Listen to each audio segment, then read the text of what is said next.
Indian army చేపట్టిన operation Sindoor కు మద్దతు తెలుపుతూ పలు హిందూ సంఘాల ఆధ్వర్యంలో భారీ బైక్ ర్యాలీ నిర్వహించారు.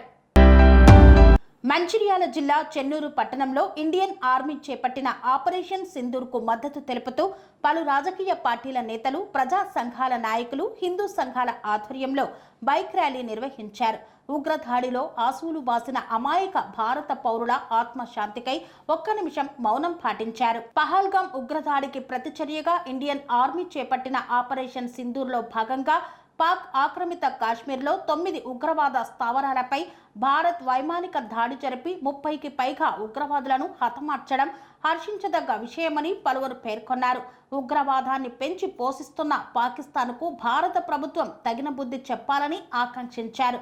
తామంతా కూడా భారత సైన్యానికి, భారత ప్రభుత్వానికి ఎల్లప్పుడూ మద్దతుగా ఉంటామని పేర్కొన్నారు. ఆటంకవాదులు అమాయకులైన 28 మంది మన హిందూ సోదరులను హతమార్చిన ఘటనకు ఒక నిమిషం మౌనం పాటిద్దాం. మాతా కీ జై, వందే మాతరం, సారే జహాं से अच्छा హిందూ సీతా హమారా. ఈ పాకిస్తాన్ ఉగ్రవాదులు మన పహల్గామ్లోని 28 మంది హిందువుల మీద దాడి చేసి అమానుషంగా భర్తల ముందు భార్యలని, కుటుంబం ముందు పిల్లలని అమానుషంగా హతమార్చిన ఘటనకు ఈరోజు మనం పాకిస్తాన్ ఉగ్రవాదుల తీరుకు ఖండిస్తూ మనం ఈరోజు చెన్నూరు బంద్ నిర్వహించడం జరిగింది. అయితే భారతదేశ ప్రజలారా, మన దేశంలో ఇప్పుడున్న ప్రభుత్వం మామూలు ప్రభుత్వం కాదు, హిందువులకు తగ్గ ప్రభుత్వం ఉంది. ఇప్పుడు అక్కడ ఉన్నది దేశభక్తుడు, దేశద్రోహి కాదు, దేశభక్తుడు ఉన్నాడు. ఈట్ కా జవాబ్ పత్తర్ సే దేంగే, పత్తర్ కా జవాబ్ ఆటం బాంబ్ సే దేంగే అన్నట్టుగా ఈరోజు మోడీ గారు ఆపరేషన్ సింధూర్ను నిర్వహిస్తూ 9 జాగాలలో 9 బాంబర్స్తో అటాక్ చేసి 900 మంది ఉగ్రవాదులను ఊచకోతున్న సందర్భంగా ఈరోజు మనం విజయోత్సవాలతో పాటుగా ఈరోజు మనం 28 మంది తీవ్రవాదులు 28 మంది మన హిందువులను ఊచకోత కోసిన తీవ్రవాదులకు నిరసనగా మనం ఈరోజు బంద్ పాటిస్తున్నాం. అదేవిధంగా ఆపరేషన్ సింధూర్ ద్వారా మనం విజయోత్సవాలు జరుపుకుంటున్నాం. అందరూ దయచేసి కులమతాలకు అతీతంగా, పార్టీలకు అతీతంగా అందరం ఇలాంటి ఒక సమయంలో మనం అందరం కలిసికట్టుగా ఉండి మన పోరాటాన్ని, మన దేశానికి మన యొక్క వెన్నుదన్నుగా ఉండాలని మనస్ఫూర్తిగా కోరుకుంటున్నాను. ఆకాంక్షలు. ఇలా పొద్దుగాల 4 గంటల నుంచి మీకు స్టార్ట్ అయింది. మా అందరికి నవంబర్లో ఉంటే మీకు ఇయర్ నుంచే స్టార్ట్ అయింది. మొన్న ఏమని చెప్పిండ్రు, ఇలా పాకిస్తాన్కు మీడియాలంతా ఏమైనా కథనాలు వచ్చినాయి, ఇండియా మోక్ డ్రిల్ నిర్వహిస్తుంది, ఇంకా వారం రోజులు టైం ఉన్నది, మేము చల్లగా వండుకుంటామని అనుకున్నారు. ఇటు అవాయిడ్ చేసిండ్రు. అటు రాత్రి తెల్లారి నుంచే మిసైల్ వదిలిండ్రు. అలాగే దివాళీ స్టార్ట్ అయింది. మేమందరం కూడా ఇలా ఆపరేషన్ సింధూర్ని Indian army, Indian navy, Indian air force కంబైన్డ్గా విజయవంతంగా నిర్వహించినందుకు ఇలా పటాకాలు కూడా పేల్చడం జరిగింది చెన్నూరులో. పార్టీలకు అతీతంగా, కులాలకు అతీతంగా, మతాలకు అతీతంగా అందరం కూడా ఈ విజయోత్సవ ర్యాలీలో పాల్గొన్నాము. నిరసన కూడా తెలిపినాము. మాకు పూర్తిగా నిరసన తెలిపే అవకాశం నరేంద్ర మోదీ గారు కల్పించలేదు. దానికంటే ముందే ప్రతీకారం తీర్చుకున్నారు. నిన్న రాత్రి చెన్నూరులో వర్షం పడితే పాకిస్తాన్ ప్రజల మీద, పాకిస్తాన్ ఉగ్రవాదుల మీద మిసైళ్లు పడ్డాయి, బాంబులు పడ్డాయి అని చెప్పి సందర్భంగా తెలియజేస్తున్నాము. దీన్ని పార్టీలకు అతీతంగా ప్రతి ఒక్కరు కూడా ఆయన నాయకత్వాన్ని సమర్థిస్తున్నారు, గౌరవిస్తున్నారు. మనకి ఏదైనా ఆపద వస్తే దేశం మొత్తంలో పార్టీలన్నీ కూడా కలుస్తాయనే విషయాన్ని, చెన్నూరులో కూడా కలుస్తాయనే విషయాన్ని మళ్ళీ ఇవాళ ఈ ర్యాలీ విజయవంతంగా నిర్వహించి పార్టీలకు అతీతంగా అందరూ ప్రజాప్రతినిధులు, గౌరవనీయులు, పెద్దలందరూ కూడా పాల్గొని విజయవంతం చేసి ఆ సందేశాన్ని ఇచ్చిండ్రు. ఇక్కడ కూడా హిందుస్థాన్ కా కానా కాకే పాకిస్తాన్ కా గానా గానే వాళ్ళంకో यहाँ पे नहीं चलने वाला है. इक नुंची పాకిస్తాన్ కా గానా, హిందుస్థాన్ కా కానా ఈ రోజు నుంచి ఇది ప్రారంభమైందని చెప్పి సందర్భంగా తెలియజేస్తున్నాము. ఈ అవకాశం ఇచ్చిన ప్రతి ఒక్కరికి పేరు పేరున ధన్యవాదాలు. భారత్ మాతా కి, భారత్ మాతా, భారత్ మాతా. మన యొక్క కాశ్మీర్లోని పహల్గామ్లో జరిగినటువంటి ఉగ్ర దాడికి నిరసనగా మన యొక్క చెన్నూరు పట్టణంలో బంద్ నిర్వహించడం జరిగింది. దానికి ఈరోజు మన యొక్క చెన్నూరు పట్టణంలోని వర్తక వాణిజ్య సంఘాలు మరియు ఇతరులందరూ కూడా కోరగానే వచ్చేసి ఈ యొక్క బంద్ను విజయవంతం చేసిర్రు. వాళ్ళందరికీ కూడా వారికి మనస్ఫూర్తిగా వారందరికీ పేరు పేరున ధన్యవాదాలు తెలియజేస్తున్నాం. దీన్ని ఇంత పెద్ద ఎత్తున విజయవంతం చేస్తున్నారని నేనైతే అనుకోలేదు. కాకపోతే ప్రతి ఒక్క హిందువు లోపల మన యొక్క స్వాభిమానం పెళ్ళుబికి ఈ యొక్క ర్యాలీలో పాల్గొనడం జరిగింది. అయితే 26 మంది చనిపోవడం అనేది ఒక ఎత్తు అయితే ఈరోజు ప్రపంచ దేశాలన్నీ మన భారత్ వైపు చూస్తున్నాయి. ఆపరేషన్ సింధూర్ అనేటువంటి ఒక ప్రయోగంతో ప్రపంచం లోపల ఏ దేశం కూడా మన వైపు కన్నెత్తి చూడకుండా ఉండే విధంగా మనం ఈరోజు ప్రపంచానికి సందేశం ఇచ్చినాం. ఇంతకుముందు విశ్వగురువుగా భారతదేశం ఉంటుండే అనేటువంటి ఒక విషయం మనము పురాణాల్లో ఇతిహాసాల్లో విన్నాం. కానీ ఇప్పుడు రాబో కాలంలో భారతదేశం విశ్వగురువుగా ఉంటుంది అనేటువంటి విషయాన్ని మనం ఖచ్చితంగా తెలియజెప్పే అవకాశం ఉంది. అదేవిధంగా ప్రతి ఒక్క దేశాలు కూడా మీరు యుద్ధం చేయండి, మీ వెనక మేము ఉన్నాం అని చెప్పేసి చెప్పడం జరిగింది. కానీ మనము సంయమనం కోల్పోకుండా ఈ విధంగా మనము భారతదేశం ప్రపంచం లోపల ఒక పెద్ద ఎత్తున ఒక విశ్వశక్తిగా ఎదగడానికి ఒక అవకాశం ఉంది. భారతదేశం లోపల దేవుళ్ళందరికీ కూడా అస్త్రాలు ఉంటాయి. కానీ ఈ సమయం వచ్చినప్పుడు మాత్రమే వాడతారు.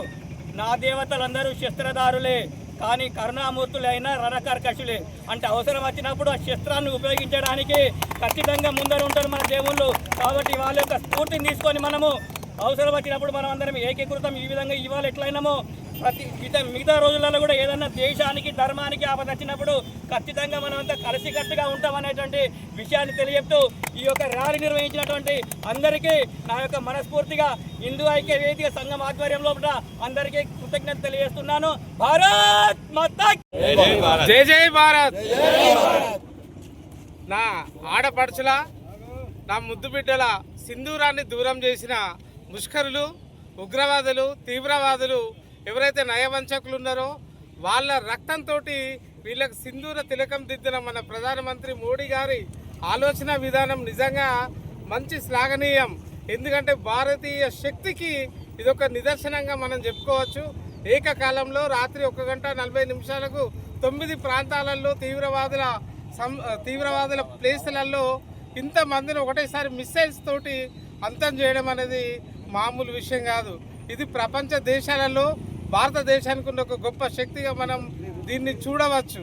ఎందుకంటే ఇది ఒక మంచి తరుణం. ఇప్పుడు మనకు ప్రపంచ దేశాలు యావత్తు ప్రపంచంలోని 7 ఖండాలు మనకు మద్దతున్నాయి, 1-2 దేశాలు తప్ప. కాబట్టి ఈ సందర్భాన్ని ఉపయోగించుకొని మన దేశభక్తిని ఇంకా కూడా పెంచుకొని ముష్కర్లు ఎవరైతే ఉన్నారో మన వైపు తిరిగి రాకుండా, ఇప్పటికీ 2 సార్లు పాకిస్తాన్ తోటి మనం యుద్ధం చేయడం జరిగింది, తరిమి కొట్టడం జరిగింది.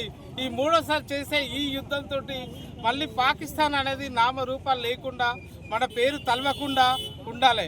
ఎందుకంటే చాలా దురదృష్టకరమైన విషయం, మన భారతదేశంలో మన అధికారంలో, మన సార్వభౌమాధికారంలో మన నీళ్లు మనం తాగుతూ, మన గాలి మనం పీలుస్తూ మనం బ్రతకలేని పరిస్థితిని ఎవరైతే తీసుకొస్తున్నారో ముష్కరులు, తీవ్రవాదులు, వాళ్ళని ఇంత మాత్రం కూడా ఉపేక్షించేది లేదు. కాబట్టి ఈ చర్యకు అందరూ కూడా భారతదేశం యావత్తు 140 కోట్ల మంది జనాలు దీనికి మద్దతుగా ఉన్నారు. ప్రతి ఒక్కరూ తమ శ్వాసను, ఆశను, గమనాన్ని మొత్తం ఈ ఆపరేషన్ సింధూర్కు అంకితం చేసిందని చెప్పచ్చు. ఇలాంటి ఆపరేషన్ సింధూర్ని ఇంకా కూడా ముందుకు తీసుకెళ్ళాలి. మన భారతదేశం అంటేనే శాంతికి చిహ్నం, ప్రేమకు చిహ్నం, అభిమానానికి చిహ్నం, ఆత్మీయతకు చిహ్నం. కానీ ఇప్పుడు భారతదేశం అంటే వెన్నులో వణుకు పుట్టేటట్టుగా మన యొక్క శక్తిని, మన నరాలను తీర్చిదిద్దుకోవాల్సిన అవసరం ఎంతైనా ఉంది. ఒకప్పటి కాలం కాదు, మారుతున్న కాలానికి భారతదేశం కూడా శౌర్య, ధైర్య, వీర ప్రతాపాలతోటి ముందుకెళ్లాలని, ఇదే విధంగా కొనసాగించాలని ఆపరేషన్ సింధూర్ సక్సెస్ అయిన సందర్భంగా దాన్ని పాకిస్తాన్ గుర్తించింది. మేము కూడా ఏదో సందర్భంలో దాడులు చేస్తామని అన్నది. కానీ మనకి ఎందుకంటే 3 వైపులా సముద్రం ఉంది, ఒకవైపు హిమాలయ పర్వతాలు ఉన్నాయి, మంచు పర్వతాలు. ఇప్పుడు మన దేశాన్ని మనం కాపాడుకోవడం చాలా ముఖ్యం. కాబట్టి ఈ సందర్భంలో మనం మన త్రివిధ దళాధిపతులకు, త్రివిధ సైన్యానికి మనందరం కూడా ఒక భారతదేశ సగటు పౌరులుగా మద్దతు ఇవ్వాలి. వాళ్ళకు వెన్నుదన్నుగా ఉండాలి, వాళ్ళకు ఉత్సాహాన్ని ఇవ్వాలి, వాళ్ళు మనలా రక్షించడానికి మనం ఒక అవకాశం ఇవ్వాలి. జై భారత్.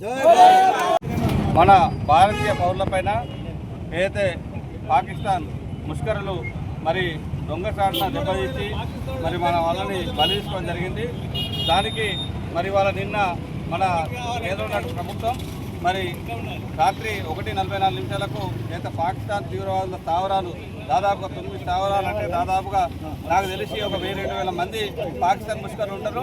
వాళ్ళందరూ హతం చేయడం, మరి వాళ్ళ మొన్న జరిగినటువంటి మన భారతీయ పౌరుల మీద వాళ్ళ చంపడానికి మరి వాళ్ళ మన భారత ప్రభుత్వం ఏదైతే ఉందో, మన నరేంద్ర మోడీ నాయకత్వంలో ఉన్నటువంటి ఈ గవర్నమెంట్ మరి ఈ యొక్క పాకిస్తాన్ ముష్కరని అతను చేసి ఇవాళ ఆపరేషన్ సింధూర్ని సక్సెస్ చేసినందుకు భారత జవాన్లందరికీ, భారత ఆర్మీకి, భారత నేవీకి, భారత ఫోర్స్కు అందరికీ పేరు పేరున ధన్యవాదాలు తెలియజేసుకుంటాం. ఎందుకంటే ఇక ముందు భారత్తో ఏ దేశం పెట్టుకోవాలన్నా గడగడలాడాల్సిందే. ఎందుకంటే భారతదేశం ఇవాళ అన్ని దేశాల కంటే బలంగా అన్ని రంగాల్లో కూడా మరి ఇవాళ ఉన్నది. కాబట్టి ఖచ్చితంగా జరిగిన 4-5 రోజులనే ఇంత పెద్ద ఆపరేషన్ సింధూర్ ఆపరేషన్ సక్సెస్ చేసిన మన భారత ఆర్మీ జవాన్లందరికీ హృదయపూర్వక నమస్కారాలు. అదేవిధంగా మొన్న జరిగినటువంటి దాడిలో మన భారతీయ పౌరులు, మన ఆడబిడ్డలు కొందరు చనిపోయిన వారికి కూడా, వారి కుటుంబాలకు ప్రగాఢ సానుభూతి తెలియజేస్తూ భగవంతుడు వారికి మరి ధైర్యాన్ని ఇచ్చి ఇవాళ వారి ధైర్యమే వాళ్ళు చనిపోయిన బాధ కంటే మాకు జరిగిన అవమానం కాదు, మాకు జరిగిన మరణం కాదు,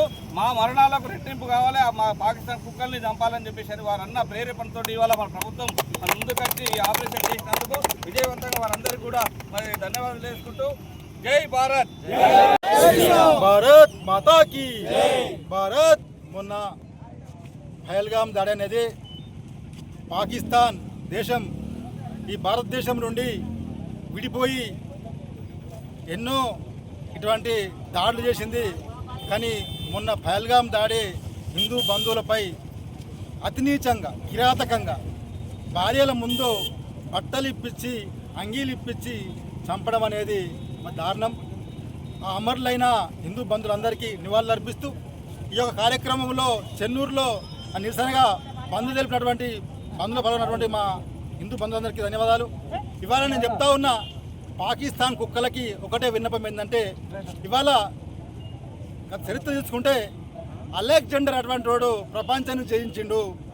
అతను గురువు దగ్గరికి వెళ్ళి, అయ్యా అరిస్టాటిల్ గారు, గురువు గారు, నేను ప్రపంచ చరిత్ర దేశాలను నేను జయిస్తా అంటే అతను అడిగా అంటే నువ్వు ఏ దేశమన్నా పో కానీ ఒక భారతదేశం పోకని చెప్పిండు ఆనాడు అరిస్టాటిల్. గుర్తుంచుకో, పాకిస్తాన్ ఇవాళ అరిస్టాటిల్ చెప్పింది ఏంటంటే, అలెగ్జాండర్ వచ్చిన తర్వాత భారతదేశంలో అన్ని దేశాలు జయించిన తర్వాత భారతదేశం రాగానే మళ్ళీ చెప్పిండు అంటే వాడిని నువ్వు పోయిన వాడికి నువ్వు పోతే మాత్రం భారతదేశం నుండి నాకు మహాభారతం, రామాయణం, అక్కడ నుంచి భూమి, గంగాజలం, ఒక గురువుని తీసుకోనరా, నేను గురువుగా స్వీకరిస్తా అని చెప్పిండ్రా నా కుక్క అరిస్టాటిల్ ఆనాడు. గుర్తుంచుకో, పాకిస్తాన్ కుక్క ఇవాళ ఈ భారతదేశంలో నువ్వు అడుగు పెడతానంటే నీకు ఎంత ధైర్యం ఉండాలి. ఇవాళ ఈ భారతదేశంలో ఉన్నటువంటి ప్రతి బిడ్డ కూడా ఇవాళ కదం దొక్కుతూ ఉన్నారు. చూసుకో, సింధూర్ రూపంలో ఇవాళ నీ పాకిస్తాన్ ముక్కలయ్యే పరిస్థితి. అదేవిధంగా ఇవాళ భారతదేశంలో ఉన్న కుసంస్కారాలు ఏమవుతుందో, సెక్యులర్ వాదులు ఏమవుతుందో, నా కొడుకల్లారా వాడేవాడు మన ప్రకాష్ రాజ్ ఆడవాడు, వాడు ఒక హీరో, వాడు ఒక సినిమా యాక్టర్.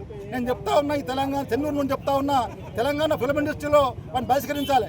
ఇవాళ తెలంగాణ గడ్డ మీద ఇలా సినిమాలు తీసుకుంటూ పాకిస్తాన్ చెప్పేది. ఇలా పాకిస్తాన్లో ఉన్నటువంటి ప్రతి ఒక్కరు కూడా ఉద్యోగం చేస్తూ ఉన్నాడు, ఏమని ఉద్యుద్ధం అవుతుందని చెప్పి. ఆ పాకిస్తాన్ కుక్కలు మాత్రం హిందువులను బట్టలు ఇప్పించి మరీ దారుణంగా చంపుతూ ఉన్నారు. ఇవాళ ప్రతి విద్యార్థి, ప్రతి యువకుడు కూడా ముందుకు రావాల్సిన అవసరం ఉన్నది. ఇవాళ అదే నేను చెప్తా ఉన్నాను, అంటే భారతదేశంలో ఇలా మాకు చిన్నప్పటి కాదు, ఏ దేశం ఎగినా, ఎందుకు కాలిడినా, ఏ పీఠం ఎక్కినా, ఎవరు ఎదురైనా ఒర్రా నీ తల్లి భూమి భారత్ని నిలపరా నీ జాతి ఎందుకు గౌరవం అని చెప్పి మేము ముందుకెళ్తా ఉన్నాం. ప్రతి బిడ్డ కూడా ఇవాళ ఈ ఉద్యమంలో ముందు ఉండాలి. ఇలా రాబోయే ఈ మాక్ డ్రిల్లింగ్లో కూడా అందరం కూడా ముందుండి ఇలా పాకిస్తాన్ ఏదంటే జై జవాన్ జై కిసాన్ అన్న మాటకు ఇలా జై జవాన్కి మనం సపోర్ట్గా ఉండాలని చెప్పి నేను కోరుతా ఉన్నా అందరికీ. అందరు కూడా హమేకే హమేకే ఆవాజ్ దో, ఆవాజ్ దో, ఆవాజ్ దో, కదం కదం కలుపుకుంటూ మాక్ డ్రిల్లో పాల్గొని పాకిస్తాన్ పై యుద్ధానికి అందరు సిద్ధం కావాలని చెప్పి కోరుతా ఉన్నా. భారత్ మాతాకి, భారత్ మాతాకి. పనేసియా మెరిడియన్ హాస్పిటల్స్ ప్రతి సామాన్యుడికి అందుబాటులో అంతర్జాతీయ వైద్య ప్రమాణాలతో వైద్యం, 24 గంటల అంబులెన్స్ సర్వీసుతో పాటు అత్యవసర సేవలతో ఏర్పాటైన చికిత్సా విభాగం. మా దగ్గర గుండె సంబంధిత, మూత్రపిండ, కాలేయ, కంటి జబ్బులకు, మోకాళ్ల శస్త్ర చికిత్సతో పాటు కోవిడ్-19, బ్లాక్ ఫంగస్ వంటి వైరస్లకు, అన్ని రకాల ఆరోగ్య సమస్యలకు నమ్మకమైన అత్యాధునిక వైద్య చికిత్సను అందిస్తున్న హాస్పిటల్ పనేసియా మెరిడియన్ హాస్పిటల్స్. మీ ఆరోగ్య సమస్య ఏదైనా ఇప్పుడు పరిష్కారం సాధ్యం. సంపూర్ణ ఆరోగ్యం కోసం సంప్రదించండి Panacea Meridian hospitals, opposite Bheeramguda Kaman, RC Puram, Sangareddy district, pin code 502032. సంప్రదించాల్సిన ఫోన్ నెంబర్ 0845524177 మరియు 7893757770.